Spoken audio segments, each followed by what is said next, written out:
Welcome back to another edition of Higher Education Today. I'm your host, Steven Roy Goodman. I'm here in Columbia, Maryland, where we're going to be speaking about the music industry and the music business. And I'm here with Rebecca Loebe and Ralph Jaccodine, who is a professor at the Berklee College of Music up in Boston. Welcome to both of you. Thanks for having us. Good to be here. Well, I'm delighted you could be here. Maybe if we could start with you, Rebecca. You are on tour. You're going to be performing on this stage in a few hours.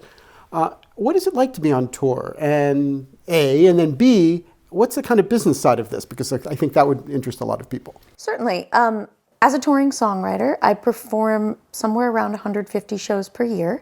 The part of that is publicly visible are the performances on stage, where I spend a couple hours in front of a group of people sharing songs that I've written and rehearsed and trying to help people forget about their daily life and just get lost in their feelings. That's my goal, at least, is to give people a bit of an outlet and some time to get away from the busyness of the world and their phones. But as you would imagine, the underside is a full day's work. You know, I wake up in some town with, a car to load and a suitcase to haul around, put about 100 pounds of gear back into my car, drive off in search of breakfast, coffee, food, gas, hit the road, drive between 2 and 10 hours, arrive at the venue, unload, set up, sound check, play the show, pack back up, go to wherever I'm staying, load in again, load out in the morning, rinse, repeat for about Oh my God, I'm exhausted. a year on end. And that's my daily life. Well, that sounds interesting. And why do you have Ralph in your life? What does Ralph do? Oh, Ralph. Gosh, what would I do without Ralph in my life? Ralph has been my manager for 7 years now. And for the 7 years prior to that, I was trying desperately to make music my full-time sustainable living. And it was a lot of hard work all on my own. And I slowly built my team and was very lucky to get Ralph on board as a manager. And what Ralph does as my manager is keep the home fire burning, keep all of the business machine running while I'm out on the road doing everything I just described. Because if I am driving a car, sound checking at a venue, performing a gig, there is so much work behind the scenes that needs to be done, so many emails to answer, so many incoming requests, so many outgoing requests to be made that I can't be managing, not to mention the staff that I have been growing over the past 7 years of label representatives, publicists, booking agents, people like that. That's all Ralph's office managing that team. And that's interesting. And Ralph, Rebecca just mentioned labeling. What's the difference between a manager and a labeling person? When you were talking about all the stuff that we do, what this relationship is, an artist and a manager, they kind of had to be on the same page. I find out what her expectations is, where she can grow a career, where her music can be heard, and how to monetize that. And sometimes an artist, most of the time, an artist has their own label. And that's what Rebecca did very successfully for many years. And she put out things herself. She financed albums herself. And that went to financing things herself to all of a sudden she did crowd support, like the Kickstarters or things like that, where her fans support her music. And then recently she got signed to a record label down in Texas. And they're financing her recordings right now. So it's different partnerships as you go along the food chain of music. It mostly starts out with yourself and your fans, and then maybe an independent record label, and sometimes a major label. Mostly people have their own labels these days. It's a whole different ball game. And artists like Rebecca are very entrepreneurial. And what she's not saying is if Rebecca had 100 people working around her, she would be working this hard. This is how she's wired. And that's what an artist needs to make it. They need to be hyper attentive to every little part of the business. I understand you have to be attentive to the details of the performances per se in terms of the sound people and the technical people, but are you attentive to fans as well? Oh, of course. Yeah. Well, and an interesting facet of my job is that I'm creating a connection and different degrees of intimacy with a really large number of people. Because, as I perform, whether there are 25 or 250 people in the audience, my goal is to connect with the people in the room, like I said, to help them get out of their brains for a couple hours. And that's a that's a personal thing, and a lot of the songs that I write, what I'm hoping to do is to help them release and express some emotions that they're carrying around and need to spend some time processing. And we spend so much time in our daily lives, like staring at our phones, staring at screens, dealing with email, dealing with people, dealing with work, dealing with tense family situations, all of these demands on our time, that I want to create a concert where people can come and be with themselves and be with the music that I'm creating for them and help them have an emotional experience and a release that they might not have an opportunity to have throughout the rest of their week. And if I'm doing my job correctly, they are experiencing hopefully some great joy during that time, but also hopefully working through some more difficult emotions that we don't always give ourselves the time and space to process.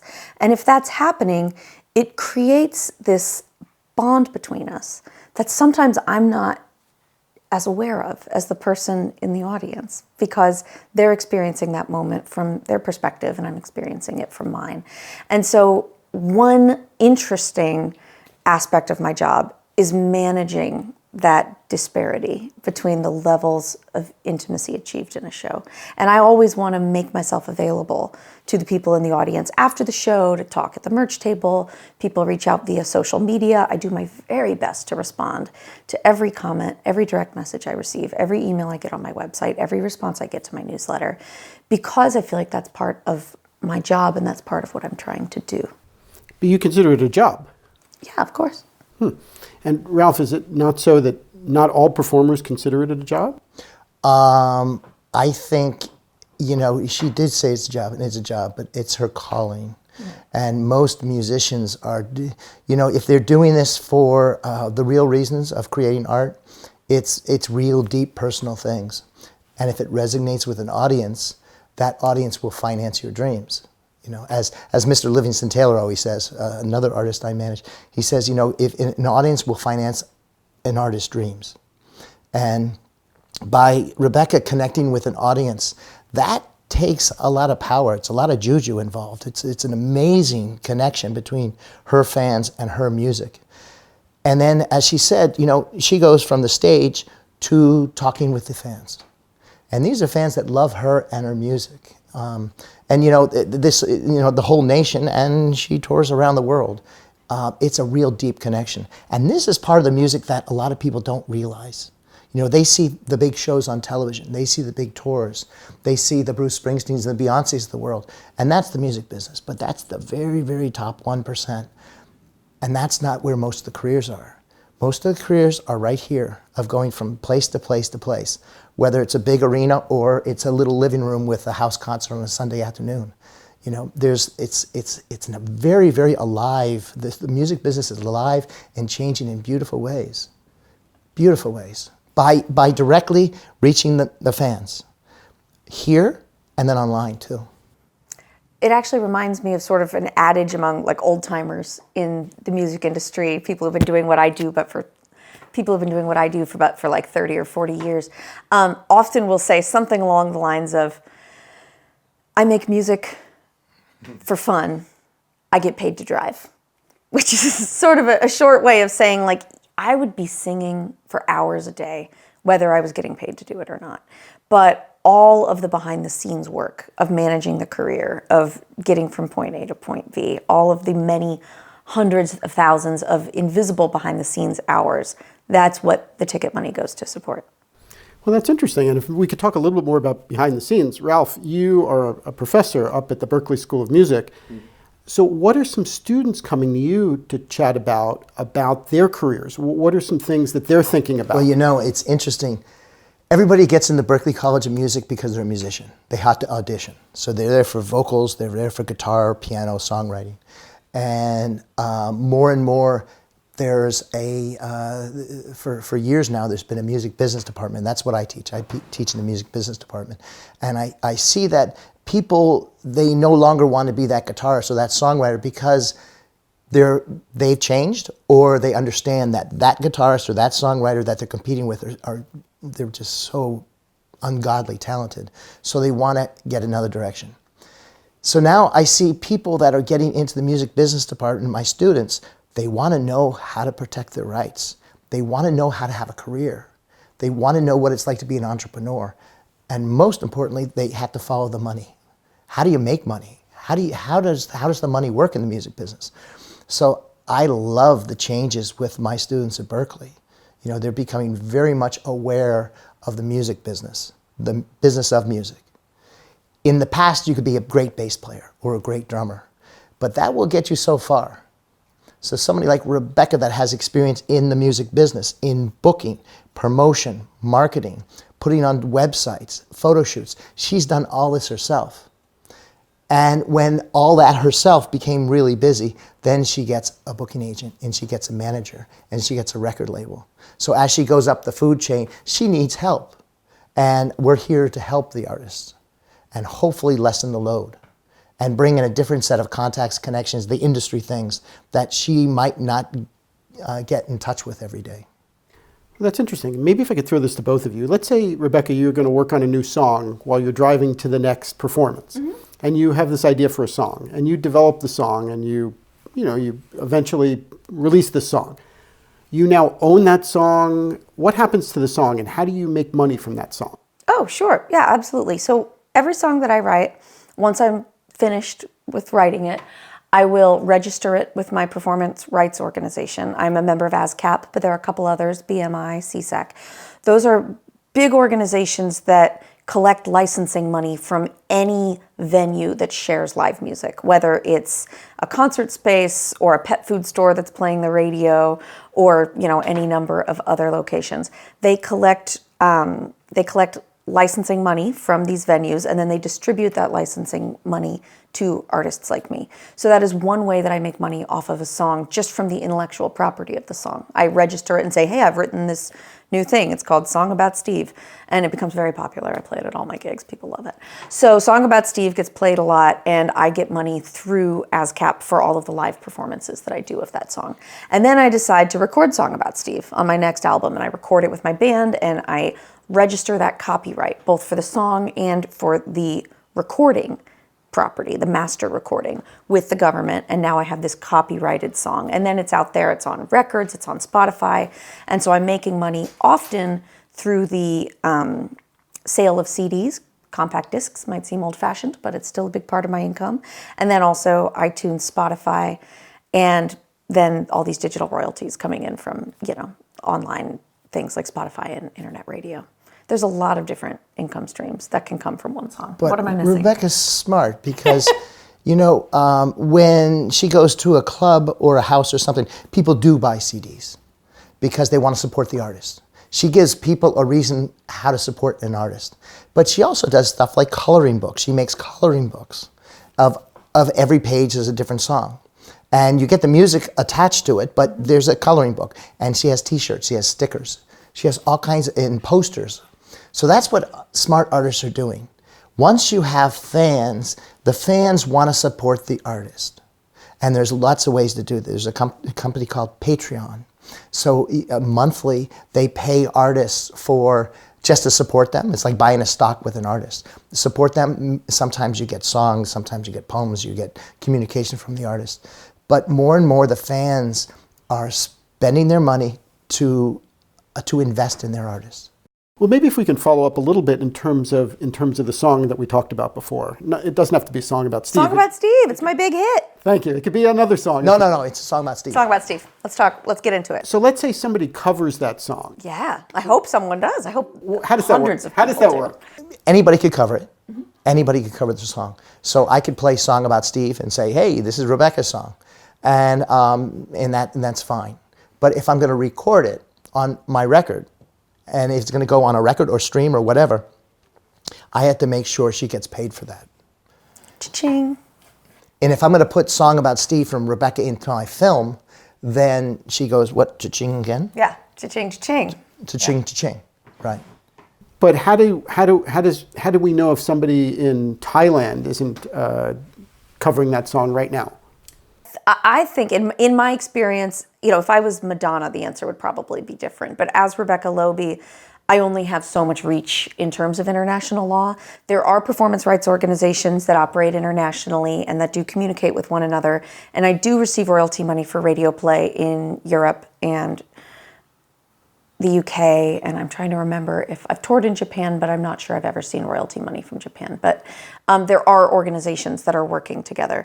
I'm not sure how comprehensive those are for somebody at my level. They're pretty comprehensive. There's American copyright laws. There's agreements with most of the countries on Earth. North Korea and Iran, no, but most of the countries, they're all tied into different agreements. And so it's usually on our radar if it's released on a record or in a movie or something like that. We usually find out about it.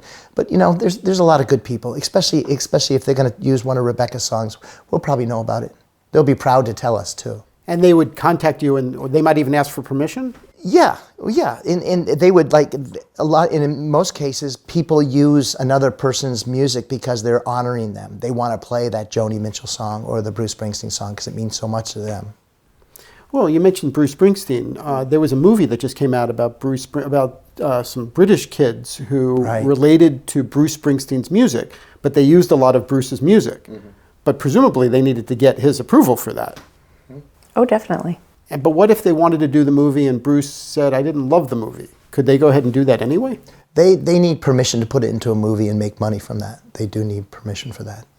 And that's where publishing comes in. It's Bruce Springsteen's publisher that has to approve that and work on financial deals with that. There's probably also some name and likeness stuff, right? Yeah, there's all kinds of things. Yeah. Bruce was probably 2 thumbs up on some project like that.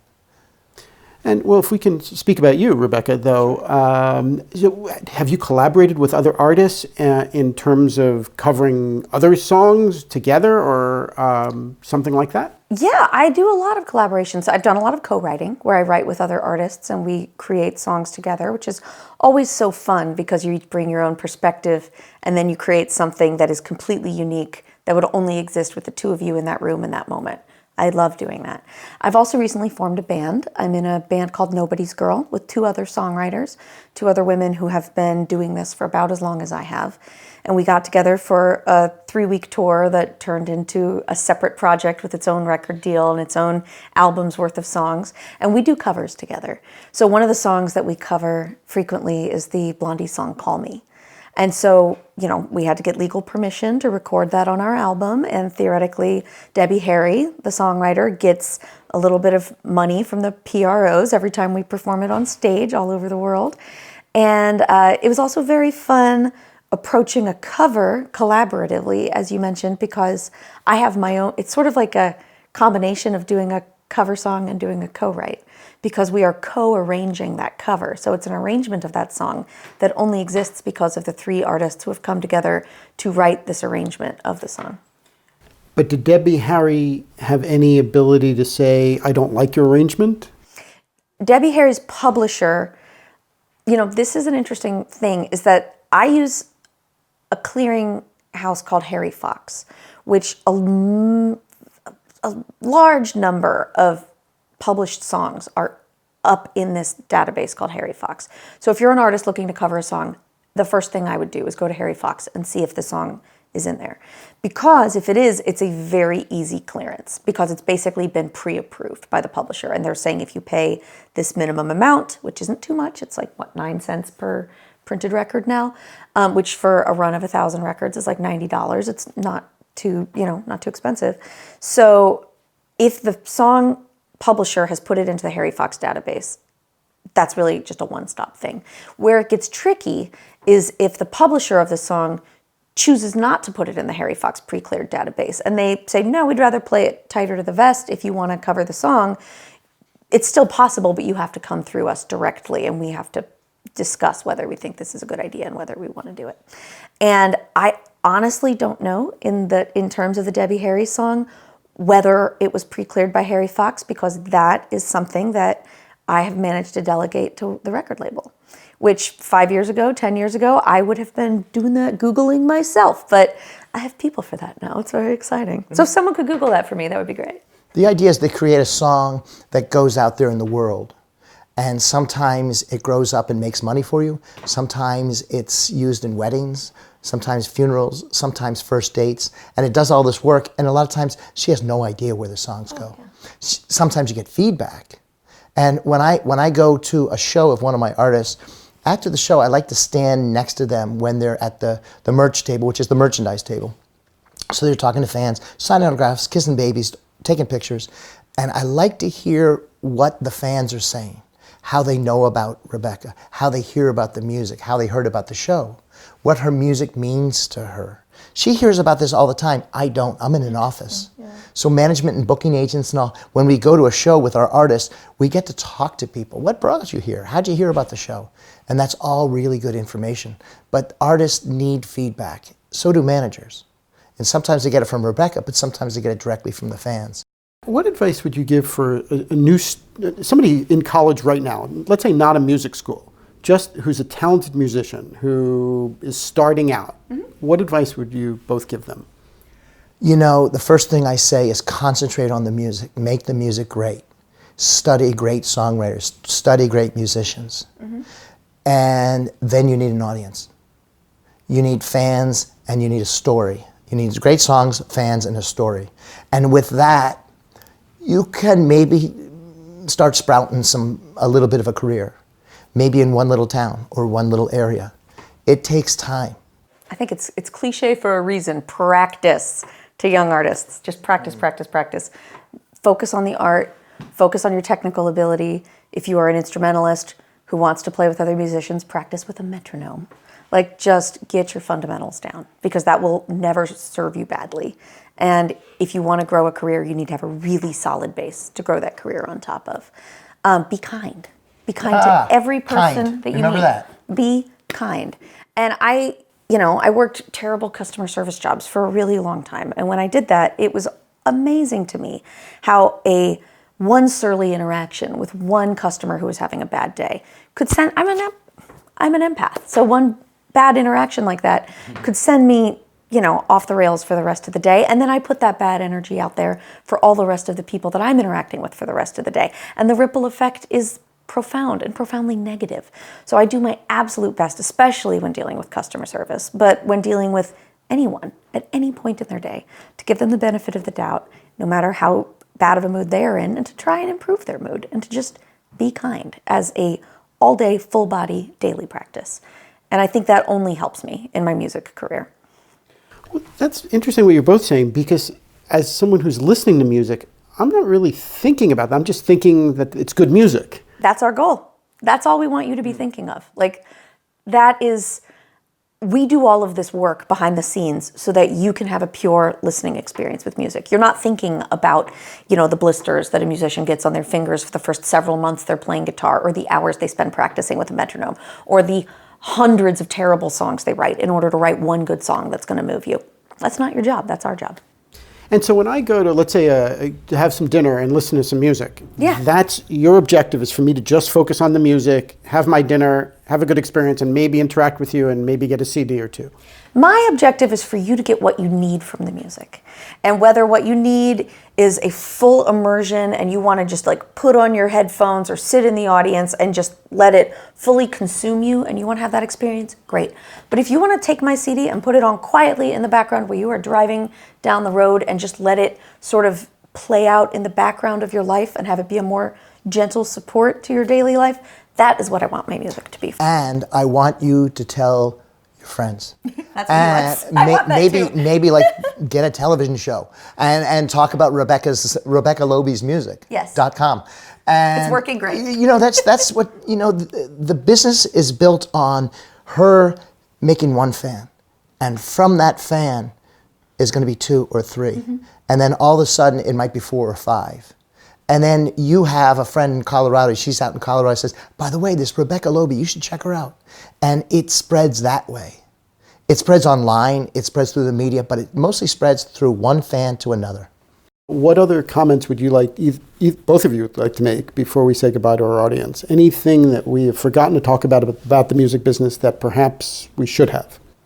Well, I have one thought that feeds into advice to young musicians, and I think feeds into something that Ralph does incredibly well, that I think is important for building a career, honestly, in any industry, but it certainly comes in handy in the music industry, which is building community, making friends, making genuine connections, not just connections based on what can you do for me, which is, for people who are young and hungry, an easy sand trap to fall into. But I think that building a community based on, I believe in what you're doing, I'm interested in it, tell me more, I can learn from you, I want to help you. Those are the relationships, that's a strong bond that as ships rise, they rise together. And it's just also comforting to know that there are people in the trenches with you. And I don't know if you want to speak to your managers group, but that's something that Ralph has been doing with other music industry professionals in the Northeast for many years. Yeah, when I was just starting out, I became friends with the manager of Aerosmith. And we started something called the Boston Managers Group. And everyone knew this guy, Tim Collins, and no one knew me. But Tim says, use my name, get people together. And we've been doing this for 25 years. We have about 150 managers and people in the music business that we got together. On the back of Aerosmith's manager, I was able to grow this. But, when you asked that question, Steve, that came to me is my first class, and every single Berklee class I have, is that, I look at the students, these poor students, they're paying so much money, and I say, we don't need any more songs. We don't need any more groups. We don't need any more guitarists. And then I let that land, and I go and I adjust my cell phone on the table, and I say, so what are you going to do about it? Why should someone care about your songs? Why should someone care about your career in music? And then I adjust my phone again, and I say, that's what you got to figure out. Figure out why should someone care about you and your music? And why are you doing this? And if you could come up with reasons, good reasons, life-sustaining, soulful reasons, you have a chance. And if you work your butt off, you have a chance. And this is a really good example. This is a really good example. But she works harder than anybody I know. It's hard work. I'm so tired. Yeah. Well, but good luck today with your concert. Thank you both for taking the time to come on the show. Thank you Steve. so much. Great. If you would like additional information about the show, please go ahead and send an email to highereducationtoday@topcolleges.com. And thank you for watching. We will continue to bring you quality discussions about important matters in today's college and university world. I'm Steven Roy Goodman, and you've been watching Higher Education Today.